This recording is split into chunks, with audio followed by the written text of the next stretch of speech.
తెలంగాణలో కాంగ్రెస్ ప్రభుత్వం అధికారంలోకి వచ్చి 2.5 ఏళ్లు పూర్తవుతున్న ఎన్నికల సమయంలో ఉద్యోగులకు ఇచ్చిన కీలక హామీలు ఇప్పటికీ అమలు కాలేదనే విమర్శలు పెరుగుతున్నాయి.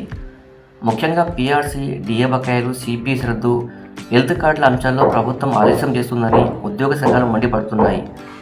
ఎన్నికల ప్రచార సమయంలో అధికారంలోకి వచ్చిన 6 నెలల్లోనే పీఆర్సీ అమలు చేస్తామని ప్రకటించిన ప్రభుత్వం ఇప్పటి వరకు నివేదికను కూడా అధికారికంగా బయటపెట్టలేదు. పెరిగిన జీవన వ్యయం, ద్రవ్యోల్బణం కారణంగా ఉద్యోగులపై ఆర్థిక భారం భారీగా పెరిగిందని సంఘాలు చెబుతున్నాయి. కనీసం 30% ఫిట్మెంట్ ఇవ్వాలని డిమాండ్ చేస్తున్నాయి. ఇక సిపిఎస్ రద్దు అంశంలో కూడా ఉద్యోగుల్లో తీవ్ర అసంతృప్తి కనిపిస్తుంది. ఎన్నికల ముందు పాత పెన్షన్ విధానం అమలు చేస్తామని హామీ ఇచ్చిన ప్రభుత్వం ఇప్పుడు ఆ దిశగా అడుగులు వేయకపోవడమే కాకుండా సుప్రీంకోర్టులో పిటిషన్ దాఖలు చేయడం ఉద్యోగులను నిరాశకు గురిచేసింది. డిఏ బకాయిల విషయంలోనూ పరిస్థితి ఇదే. ఎన్నికల సమయంలో 3 డిఏలు వెంటనే విడుదల చేస్తామని చెప్పినా ప్రస్తుతం 5 డిఏలు పెండింగ్లో ఉన్నాయని ఉద్యోగ సంఘాలు గుర్తు చేస్తున్నాయి. ధరలు పెరుగుతున్న వేళ ప్రభుత్వం స్పందించకపోవడం ఆందోళన కలిగిస్తుందని పేర్కొంటున్నాయి. రిటైర్డ్ ఉద్యోగుల పరిస్థితి కూడా ఇబ్బందికరంగానే ఉంది.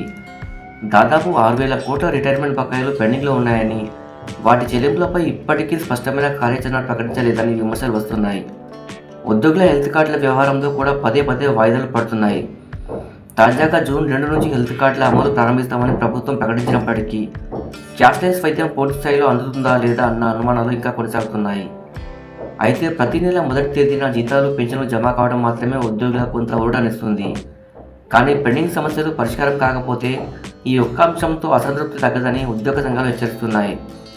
రాబోయే తెలంగాణ ఆవిర్భావ దినోత్సవం సందర్భంగా ప్రభుత్వం పీఆర్సీ, ఫిట్మెంట్, డిఏలు, హెల్త్ కార్డులపై కీలక ప్రకటనలు చేస్తేనే ఉద్యోగుల్లో మళ్లీ నమ్మకం పెరిగే అవకాశం ఉందని విశ్లేషకులు అభిప్రాయపడుతున్నారు.